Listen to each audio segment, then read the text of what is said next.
Are you a leader? Do you want to be? On today's episode, I talk with Chaz and our guest about what leadership means and how to develop those skills in your business and in your personal life.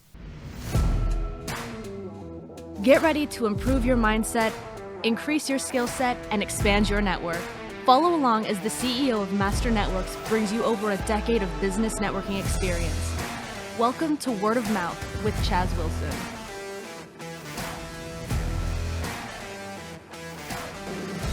So think back to when you were like in school, like any projects or teams or organizations, were you ever in charge? Were you ever put in charge? There were a handful of times where I just kind of elected to lead a project. That was more because I wanted it done right and on time. And right is also objective because it's my opinion of right, but... You're kind of like a perfectionist. Yes. Yes. I mean, it works well. I mean, there were, I'm sure, times where I was put like in charge of a group that a teacher like assigned to me, but most of the time I kind of took it on myself. So let's kind of like go back to that time. Let's say you're in high school and you got to do like a group project. You typically would jump in and be in charge. Mm-hmm. And part of that too is because I felt like if I did all the work behind the scenes, I wouldn't have to actually present it. I would delegate that to someone else. So you took charge of the group to make sure it got done right, and then knowing that it probably would have to be presented, and then you'd have probably the screwball that didn't help out would be the one that would present it, right? See, this is why we probably would have done projects together in school, because that feels like how it was for me when group projects were, because I wasn't good at school and I hated it. Like I always knew there was somebody who was like, I'll be in charge and I'll make sure it gets done. And then when they would go, here, Chaz, you need to present this to the class. Like, okay, no problem. I can do that. Probably where our strengths are, right?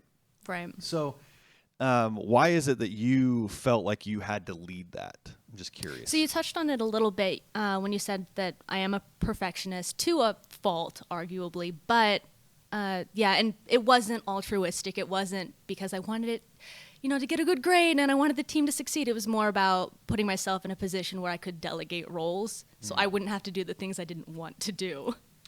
Yeah, I think this phrase of like being the leader, leadership and being a leader, it can be kind of a catchy phrase or a catchword or I mean, everybody calls word. Themselves a leader. You think in so? some regard, I'm sure. You think so? You think most people think themselves as a leader? I guess it depends on who, because I have you see some of the people on social media who are leaders in their field or influencers who consider themselves leaders. But I think most of the everyday people probably don't see themselves in that regard. But I bet they probably lead in some capacity regardless. Yeah, well, right. I think they do lead. It's whether they see themselves as a leader gotcha. is, I think, part of the question, which is going to be a great segue into our guest today, because I have a lot of questions about leadership and what it means and why leaders succeed and some don't, and all of those kinds of things. So I'm looking forward to our guest today. Welcome to the show, Renee. Hey, so thank you. For those of you who don't know, Renee is a Master Networks regional partner for 2 regions, and she's our Vice President of Leadership and Development. Yay. We're super excited to have you on. Yeah, yes. In studio. In Texas, warming up. In studio from Excited. Illinois. So glad to have you. We're talking leadership, which we felt like this would be right up your alley too, because of the things that you do in Master Networks and as the VP of Leadership and Development.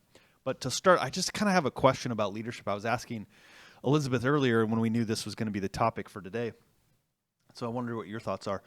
Do you think people are born leaders, or can they be developed into leaders? I want to believe they're developed and they're not born. Because I think there's a tendency, and when I say born, there's so much environment. Yeah. So the family in which you are born into, I think, matters, right? So there's an element of that. But I've seen, and again, leaders, define leader. What is a leader? Let's start there. Yeah, What's a let's leader? define it. Is then. it a position? Is it a title? I'm not a believer in that. I'm a believer in you lead, and you start with leading yourself. Yes. And so that's everybody. Yes. And it applies to anyone and everyone in every department. Yeah. And that's a choice. And so I think it's developed. Yeah. Maxwell defines it as influence, right? The ability to influence others as leadership. And I think leadership comes in all kinds of packages and sizes, and whether it's a title or not. I always think of the story he tells with the great basketball player Larry Bird, where they're in this playoff game and they come to a timeout There's like literally time for one shot to win the game. And Larry Bird kind of pulls the team together at the huddle, and he says, all right, here's what you're going to do. You're going to inbound the ball. You're going to set a pick for me. I'm going to roll around. Get me the ball on the baseline. I'm going to shoot the last shot. And the head coach is like, hold up. Like, I'm the head coach. I'll call this play. Here's what's going to happen. You're going to inbound the ball there. You're going to set the pick. Larry's going to go to the baseline. He's going to shoot the last shot. Yeah.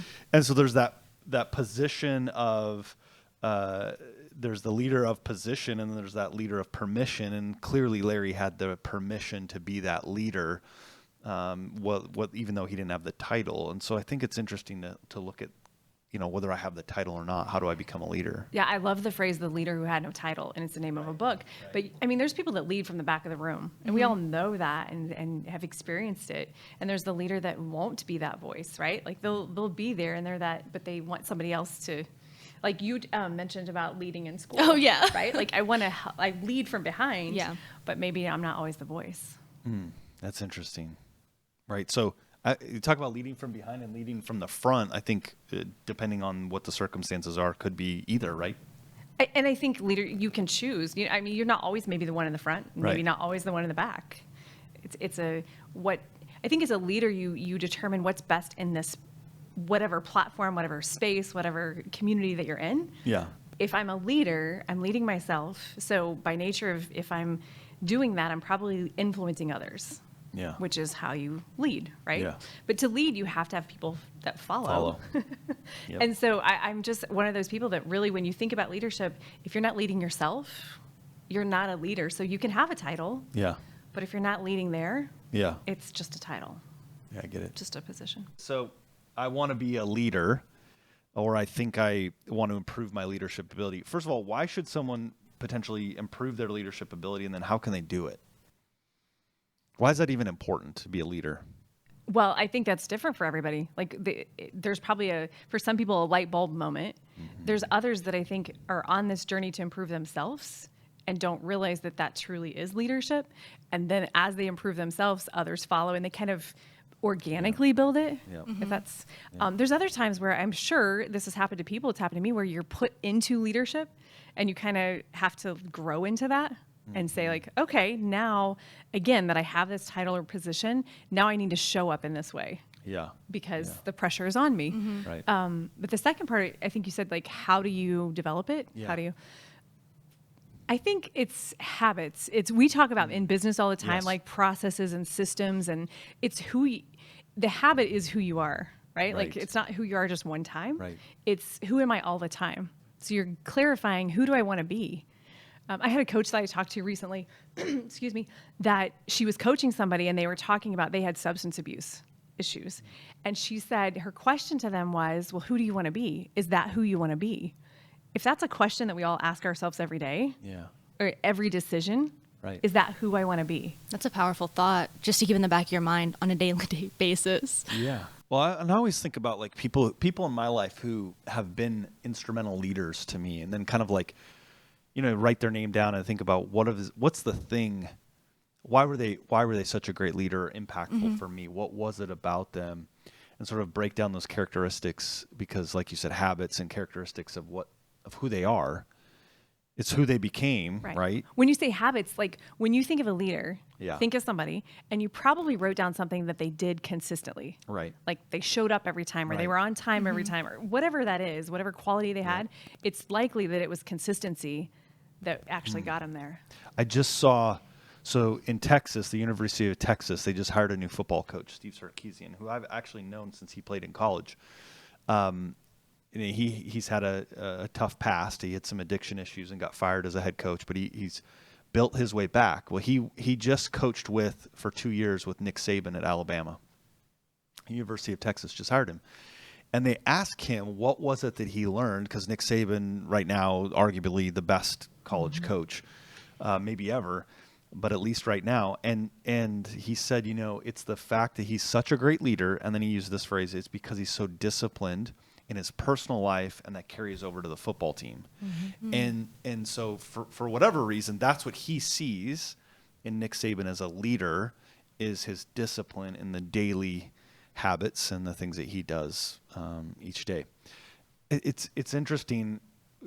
I'm not sure, especially as business owners, we think about, am I being a leader? Because you are leading, right? You are, but I think you get so ingrained. I've seen it so many times and been there so many times. You get ingrained in being the CEO or being the day-to-day. Yeah. And you don't keep that, whether it's the question like you keep at the top of your mind or some trigger that you have to remind yourself that, hey, I'm not just, again, in this position. Yes. I'm leading. I'm not just leading the company. I still have to remember I'm leading myself. Yes. And I'm leading whoever's watching me, my family, my community. Sometimes I think we get a position and we show up, we lose our identity in that. Yeah. Does that make sense? Uh-huh. And so Because you get relegated to a title. Exactly. Right. Yep. Right. Yep. That's what titles are great. Yep. And then at the same time, if it puts you in this box where what took you there, like as a leader Yes. that got you there, you Yes. forget to show up with that. That's really good. I think, as you're talking, what kind of goes through my mind, I think about all of the opportunities I have to lead. And, I look at in my family, and I coach football here in Master Networks, at my church, all these things. It's like, why do I keep getting these opportunities? Like, I'm thinking, am I getting them? Because I don't really aspire to be, it's not like I go, ooh, I want to be the leader. Yeah. But what is it about that? And then how do I make sure that I am leading, like you said, leading myself, and not realizing this, it's not just a title of tasks because you have a, leader next to your name of some kind. It's you're leading, hopefully leading people. And I think leading looks different. Right. Leading is front of the room, but sometimes leading is asking a question of somebody, right? Like holding them to a higher standard than they'll hold themselves. Like believing in people. It's so different than just a one-dimensional, oh, you're a leader. It always makes me think, I've often thought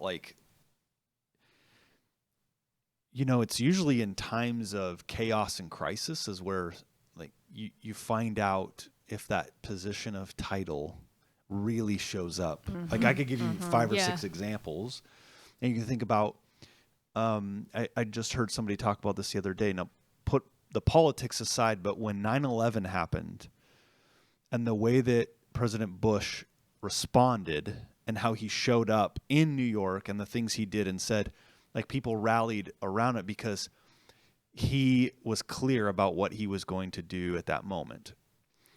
Now, prior to that, he actually wasn't very popular, but that clarity in the moment of chaos, his popularity rose. But it wasn't until that chaos and that craziness happened, the tragedy, that his leadership, if you will, became evident. And do you think that's because that's just who he was, or because he was the president of the United States? Because I believe it's just who he was. Right. And that's why it worked. That's why it was just sure, because organic. anyone else that had that title may not have responded that way, right? Right. I mean, who knows? So I don't think the title, he just was clear at that moment. Like you said, that's who he is. It just came out in a matter of crisis.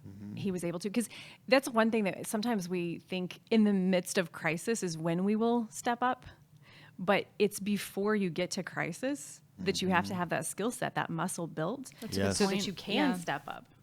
Yeah, it's almost who's in control during the chaos? Who's in, you might have a title, if the building is on fire, I don't really care who's got the title, but it's clear who's in charge. If it's get out, Well, I would want to be with the janitor at that point because they have the keys to the entire building to get out, right? Yes. Yeah. So I just wonder sometimes, anyway, that it's an interesting thought, right? Of how they show up in those times of chaos. Well, and again, their confidence, I think, comes from the times that are non-chaotic. The ability to just step up and I mean, he didn't have to practice. You know what I'm saying? It wasn't like a, hey, what am I going to do? It was, this is who I am. Today's the day to step up and show the world. Yeah. I always think of that. I don't know how we got to this topic. I use it as an example, but I always think, because it just felt like a relevant thing to share. But if you think about the moment where, I believe was it Karl Rove or somebody whispered in his ear? He's reading books in front of the school kids. Oh, yeah. When he first finds out that a plane hit the tower. Right. And again, he didn't just get up and leave. He knew he was on TV. He was being live to the local station. And so he knew immediately however he reacted would be, seen, and he wanted to be in control and be calm. And you could just see, but you could almost see the inner turmoil, the inner conversations, happening as a leader. Was it, this is what we've practiced for, right? Because how are you calm in that moment? You are the leader of the United States of America, and something happens that has never happened before.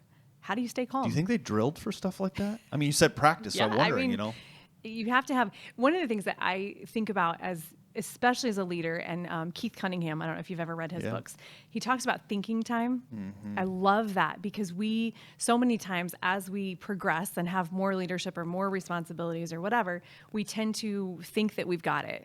Yeah. Right. Like, I did this. Right. I'm maybe new in this position or this role or whatever, but I've got this. Yeah. And I think thinking time is one of those things that we let go by the wayside really fast. When's the last time that you spent 5-10 minutes just in silence thinking about either how you want to show up, what you would do in a case like that, or a question that somebody's asked you, and you don't just react, you think. That's good. I was thinking. So, of course you were. Okay, but then why so those are some of the things that make good leaders, but I'm sitting here thinking, then why do so many, quote, leaders fail? Why do they make mistakes and fail? I mean, obviously they're human, they make mistakes, but why do they fail? Well, think about it.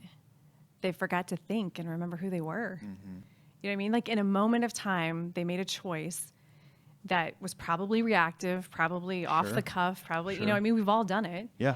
And we still continue to do it. For sure. Some in more major cases and some, more minor. But you just did something in a moment. Because that's what it really is a choice just in a second. Yeah.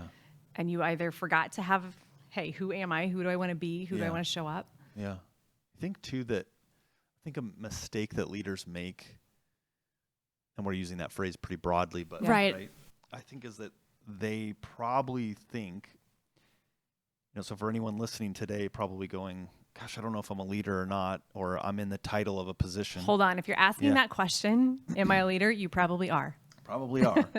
Especially those who are listening to Master Networks. Let's say you're a chapter president, which is a great place to practice the skill and learn and develop those skills. But do you think it's because they think they have to have all the answers? 100%. And one of the things I thought about when Elizabeth gave me the title of like why leaders fail is what we're going to talk about. Yeah. I thought, well, how do leaders fail? What do they do? What happens? Because we've seen so many leaders go sideways in our lives. And one of the things I think you do is, we talk about surrounding yourself with people. So you do that, but do you become too closed off and you lose your vulnerability? Because again, if you're the leader, you have to know the answer. You have to show up strong or whatever that is. And you lose that ability to both, we might become really good at giving tough love and practicing that muscle, but receiving and staying open to feedback and like, hey, somebody telling us, hey, you're missing this. There's some risk here. There's something. And I think we just maybe lose that. Well, I think it's entirely, first of all, that's accurate, number one. And second of all, then if they've lost that or failed in any way, can they come back from it? And that is the number one. I thought about it and I thought there's two things that I think are really important when you say leaders fail. Number one that I came up with is you fail to get back up. Because you never really fail. Right. Everybody makes mistakes. Everybody makes huge failures. And so at the moment in time, quitting? Is it just being done? I think quitting. That's what I would imagine it is. Yeah. So as a leader, if as long as I'm continuing to make progress, constant improvement, then I will be okay. You'll be okay. You may not run the company. You may lose whatever, leadership that you say you had. You may have to build it back. But again, at the end of the day, if you have to build it back, where do you start? In the mirror. It's the same. So if we never lose that, if we're always saying like, hey, every day in the mirror, it's time, lead you first. If we'll hold to that, then we'll fail a lot less. Yeah. But you can't be afraid to fail or you'll never expand and grow. Right. I mean, like the only way we learn is by making mistakes and then picking up the pieces afterwards or moving forward. So that's why I think failure is really just giving up altogether. I often wonder too that, and as I talk to like other similar leaders, CEOs who own and run companies, I think there's two things. There's there can be a perception of a burden of leadership, a heavy burden of it, which we'll talk about here in a second, and then the idea that it's lonely at the top kind of concept. What are your thoughts on that? The burden of leadership is a one that's near and dear to my heart because my dad has carried that burden. He's been a pastor all my life, and he had probably 10 years ago now where they had to completely leave and take a sabbatical and take months off. Couldn't even talk. Like, we could talk to them as family, but couldn't talk about anything that was going on. And the reason it wasn't anything was going wrong. It was literally the burden of carrying people and caring for people for that long and not stepping away from it. So I think sometimes the burden of leadership you have to be aware of it. And you have to also realize that there's no big trophy for being the tough guy. Yeah. There's just not. You're not in a muscle competition. It's not weightlifting. Yep. It is, and it's so different. Because there's things, I mean, look at our world right now, what we're going through. There's things that we maybe have never encountered before. So how do you true. have that muscle? Right. You don't. Well, and if you look at it like, I'm sure using your dad as an example, right? There's a heavy burden, but there's probably blessing 100%. of the leadership, right? Oh, yeah. That only he can experience in those moments of that leadership. Right. And that's why you kept going too, right? Right. Like that's one of those things where when you say vulnerability, you have to have those mentors in your life that will speak to you and say, hey, tap out, like a coach, like, it's time. Right. And then, but then that because of that leadership, there's a potential loneliness, right? Lonely at the top kind of, because there's only so many, depending on the issue. Again, let's use your dad as an example. He'll love it. Yeah. Shout out. Hey, Dad. But, that loneliness only because there's only so many people who can relate to the position he's in of that leadership, right? Sure. And I can use that as a pastor, or you can do it as a business. It's the same thing. Is that you have the trusted advisors. It's your board of directors. It's your tight circle where you can share, and you get that sense of trust. At the same time, you don't want to get so that you only trust them, that again, like I talked about earlier, losing that vulnerability to everybody, to where you look, again, too tough or too stoic. There you go. But the lonely at the top, I think you have to find people that are like-minded, completely different industry, whatever that is, and find those people that give you joy, that'll remind you of the humor. Maybe they've done what you've done. Maybe they screwed it up, and they can tell you fun stories about it. They lived through it. I know for myself, I think there's often people I want to emulate as a leader, because as we started before, you see characteristics and habits and the way that they maybe carry themselves, right? It's like, again, using the football coach, if Steve Sarkisian tries to be Nick Saban, he'll fail. Sure. Oh, yeah. That's a common thing. That's a really good point. To be another person. Right. Now, he can take pieces of that and, improve his leadership ability. But I think as leaders, that's an easy thing that causes failures, trying to be someone else. But it's easy to say. It's super easy to say. It's harder to do is just be you with your leadership style. Well, and how many times is that happening in our world right now? Every day. In families and communities and businesses right now, where you have to step into somebody else's shoes, for whatever reason. There's a lot of reasons. It's one of the biggest things that I think of leadership, and keep the lesson really close to who's the next me. Like if I ever get in a position or have a title or whatever, you always have to be thinking about. I joke because my mind goes to jazz hands, and one of my mentors talks about the jazz hands. Jazz hands. Yeah, like don't attract to.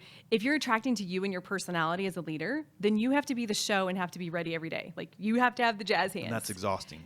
Well, and yet it's what a lot of people do, because it feels good, and you create a following, and your leadership is still good. I mean, it's not like it's wrong, but at the end of the day, you're doing everybody a disservice, because if you're not there to do the show, they all suffer. Yeah. So it's your job to attract to the value or the model or the whatever that is, and not yourself. Because that's where you really have influence. I remember a guy years ago said to me one time, he said, if you think you're a leader, you think you're a leader, you have influence, you'll find out when you try to have any kind of a meeting and invite and see how many people show up. It's like, wow, it's a humbling, like, hey, I've got something I want you to come, think about it in a master network setting. Sure. Right? Oh, I'm a leader. I know everyone. Everyone knows me. How many times do we hear this, right? Yeah. All the time. All the time. Oh, I know everybody in my town. Okay, great. Invite them to a meeting.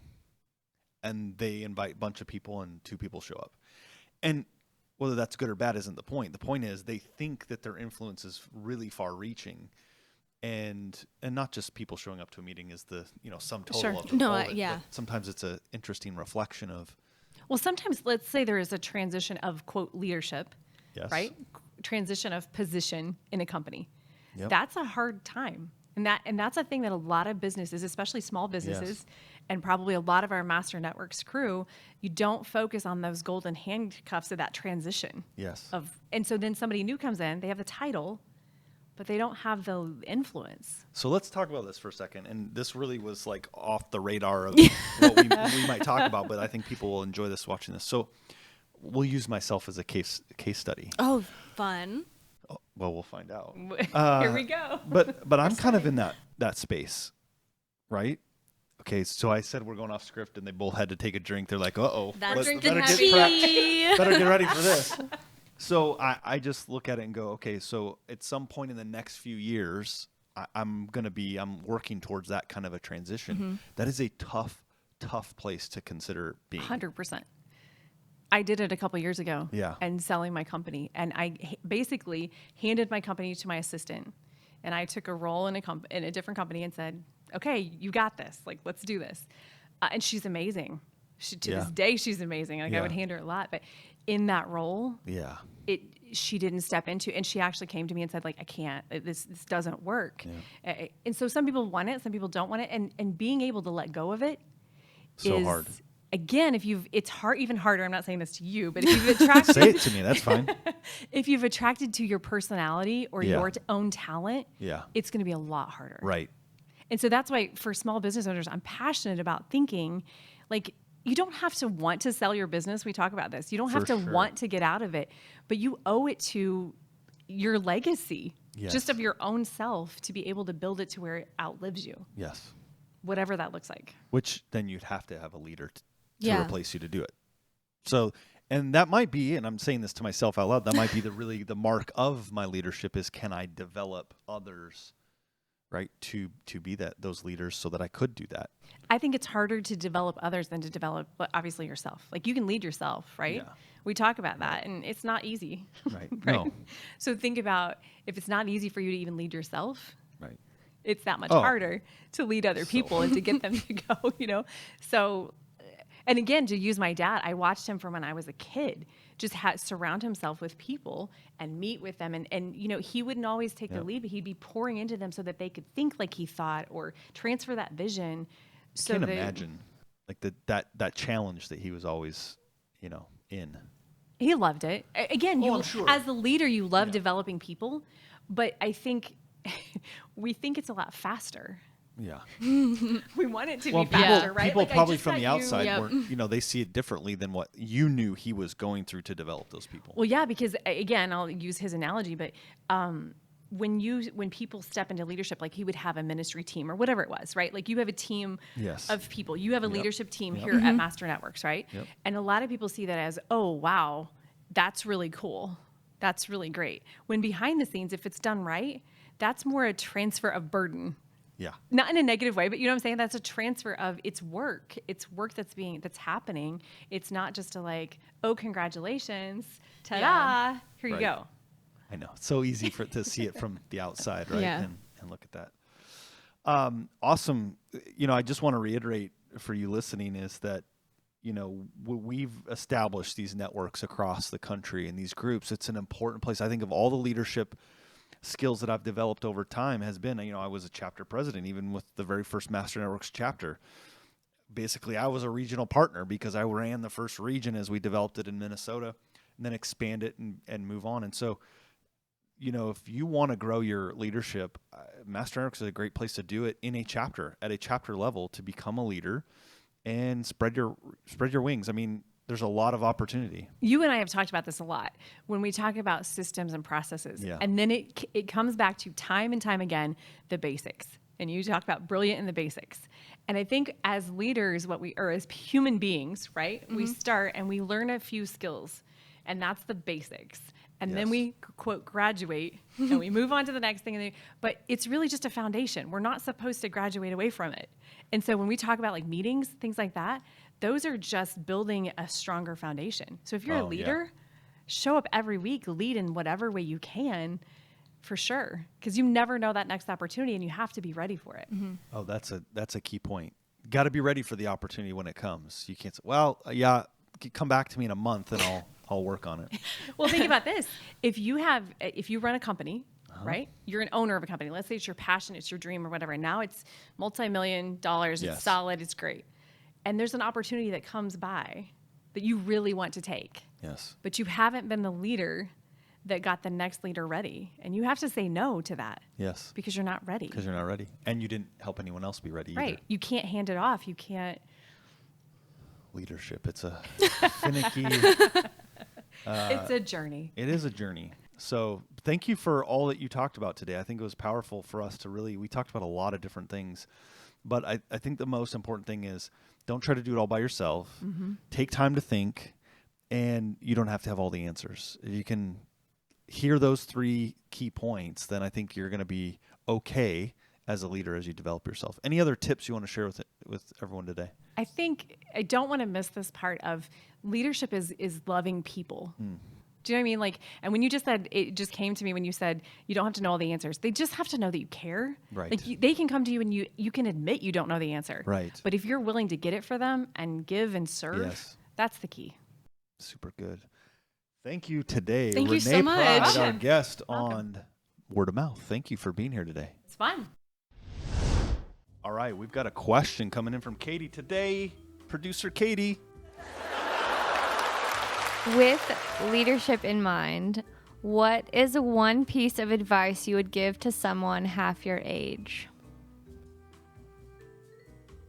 Half my age? Well, yeah. She's half my age, I think. What advice would you give me? God, that was mean. Thank you, Katie. I think the advice I would give is there's a lot of things that we sort of overestimate in the short term, but terribly underestimate long term if we are just consistent at those daily things that move the needle. Like, I think when I was younger, I thought I could accomplish a lot more in a faster period of time, but underestimated how much I could get done over, say, 10 years, right? Yeah. So that would be my advice. What advice would I give to a 12-year-old? Let's see. Do your homework. Listen to your parents. Okay. And that's how you tell I don't know. That's how you tell them too? Exactly like that. Wow. No, I'm trying to think of what I would tell myself, when I was like a preteen. I mean, it could early be teenager. like 16 or, like high school time. I think, honestly, that's not half my age, but okay. Yeah. We'll go there. I went half. No, we weren't quite half, but go ahead. No, but I think it would be like if I was going to give myself advice specifically, and I'm sure there are plenty of people that age who have the same mentality. It's just don't be afraid to just go do it. Just put yourself in uncomfortable positions and just suffer through it because it'll only strengthen you as a person. I was on a new chapter development meeting yesterday. There was a gentleman that was on there. He's 18. He just graduated high school, new business in the insurance industry. He's like, he said literally the same thing. He's like, I got to get out there. I just got to meet people. I'm like, dude's 18. Suit and tie at a chapter development meeting. Good for him. Yeah, for real. And then I was like, do your homework. All right. So recap for today. It was good leadership discussion with Oh my Renee. gosh, I know. I have so much to think about now. Yeah, I loved some of the tips she gave that I was writing down about being vulnerable. You don't have to have all the the answers. You don't need to, but just love people in leadership, and that you don't have to know it all. And it's a developed skill. You don't have to have all the answers all the time. Yeah, something I meant to ask her was if she thinks you ever actually arrive. Oh, like, that's a hard question to answer, though. I don't know if there's a right. Might have to be a part 2 someday with Renee. But I think a lot of good things in leadership's developed every day. Next week on Word of Mouth. Power of more people, right? More minds at something, you can get it done faster. That's the mastermind. Who was involved with Master Networks other than Chaz? I knew Chaz, But who else has aligned themselves with master networks? What it was that I was trying to accomplish this year. Yeah. I think honestly it would probably be something podcast related.